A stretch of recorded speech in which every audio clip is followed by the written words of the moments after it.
जय सीताराम। आखिर त्रेता युग में गीत कौन था और उसने उल्लू के घोंसले पर कब्जा क्यों किया था?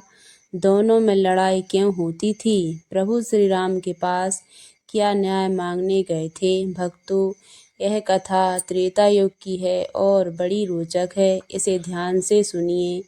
एक रमणीय वन में बहुत वर्षों से एक गीद और एक उल्लू दो पक्षी रहते थे। वह गीद बड़ा दुष्ट था।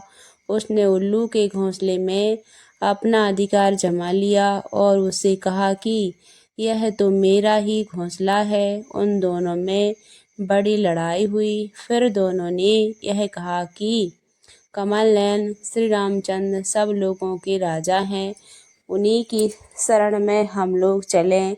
वे जिसका यह घोंसला दिलावरी के वे दोनों बड़े क्रोध से रामचंद्र के पास चले।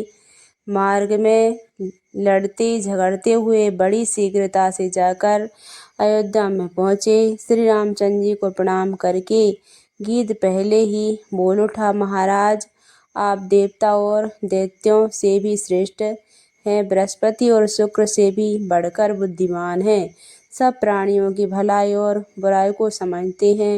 हे रामचंद्र, मुझे आपसे जो कहना है वह सुनिए। बहुत दिन हुए अपने हाथ से मैंने अपना घोंसला बनाया था। उस घोंसले को अब यह उल्लू मुझसे छीन लेता है।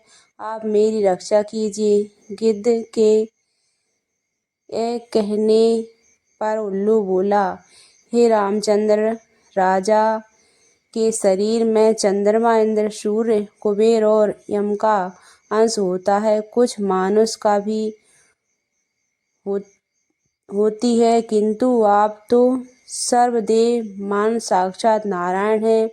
आप सब प्राणियों के साथ समता का बर्ताव करते हैं, आपको समान दृष्टि से देखते हैं। हे सोम, चंद्रमा के अंश का गुण है। क्रोध, दंड और दान से पाप और भय को दूर करते हैं, सबकी रक्षा करते हैं। आप दुर्बल और अनाथ का बल है, अंधों के नेत्र हैं और जिनका कोई रक्षक नहीं उनके रक्षक हैं। हे राजन, आप हमारे स्वामी हैं, इसलिए मैं अपना दुख आपसे निवेदन करता हूँ।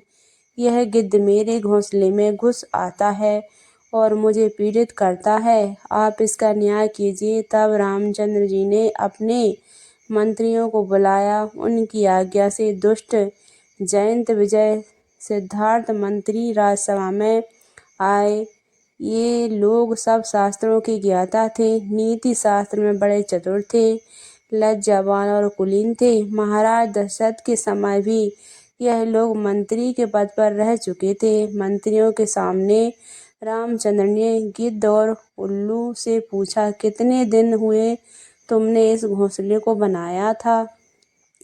यह ठीक ठीक कहो। गिद्ध बोला, महाराज, जब पृथ्वी पर मनुष्य की सृष्टि हुई थी तभी मैंने इस घोंसले को बनाया था। उल्लू ने कहा कि हे राजन, जब इस पृथ्वी पर वृक्षों की उत्पत्ति हुई थी तब से यह मेरा घोंसला है। उन दोनों की यह बातें सुनकर रामचंद्र ने सभासदों से कहा, वह सभा ही नहीं जहाँ बुद्धिमान ना हो, वे बुद्धिमान नहीं जो धर्म की बात ना कहें, वह धर्म नहीं जिसमें सत्यता ना हो, और वह सत्यता नहीं जो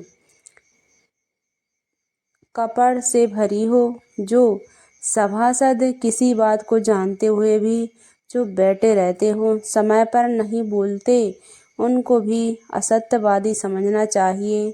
काम, क्रोध तथा भय से जो सभासद जानता हुआ भी प्रश्नों का उत्तर नहीं देता, वह वरुण के 1000 पासों में बंधा जाता है और 1 वर्ष के बाद एक पास से मुक्त होता है। इसलिए सभासदों को सत्य ही बात करनी चाहिए। मंत्रियों ने उत्तर दिया, यह उल्लू प्रसन्न मालूम होता है और गिद्ध प्रसन्न नहीं जान पड़ता, इसलिए उल्लू की बात सत्य है और गिद्ध झूठा है।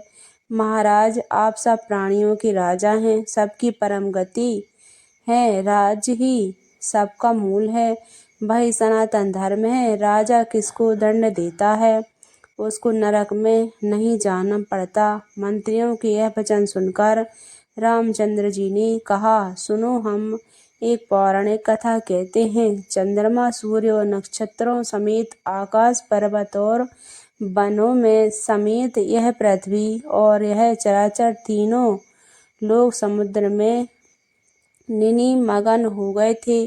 उस समय केवल एक परमात्मा ही विद्वान था। लक्ष्मी समेत यह पृथ्वी भगवान विष्णु के उदर में चली गई थी। भगवान विष्णु उसे अपने उदर में लाकर लक्ष्मी के साथ शयन करते थे। सोते हुए विष्णु के अंदर में महायोगी ब्रह्मा ने भी प्रवेश किया। फिर भगवान विष्णु की नाभि से सुवर्ण भूषित कमल उत्पन्न हुआ। उसी कमल से महाप्रभु ब्रह्मा प्रकट हुए।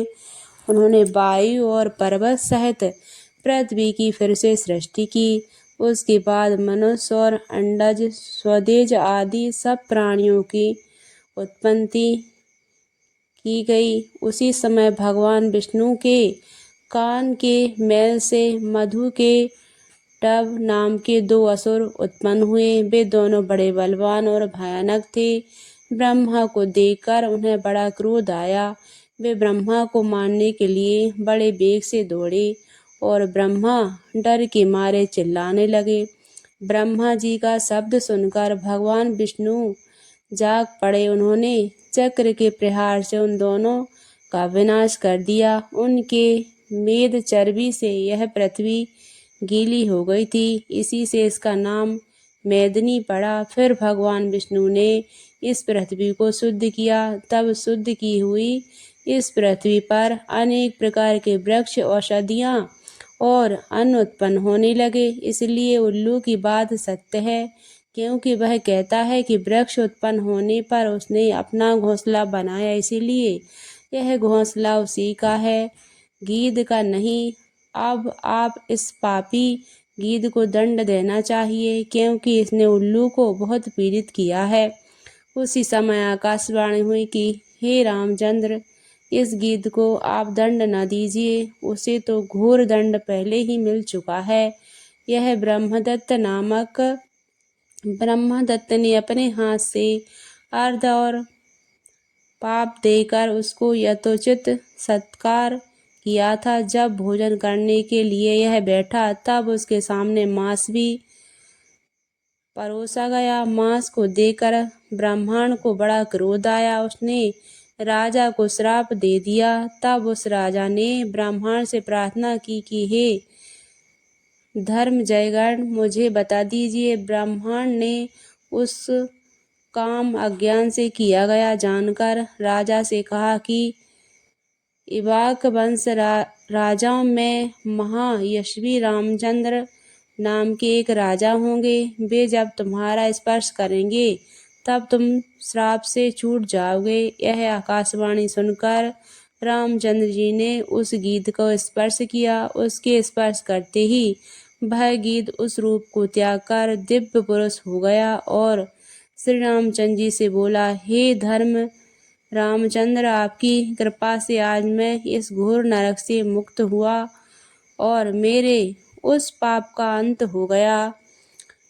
तो दोस्तों, आपको यह वीडियो कैसी लगी कमेंट करके ज़रूर बताएं। वीडियो अच्छी लगी हो तो लाइक एवं शेयर करें एवं चैनल को सब्सक्राइब करें।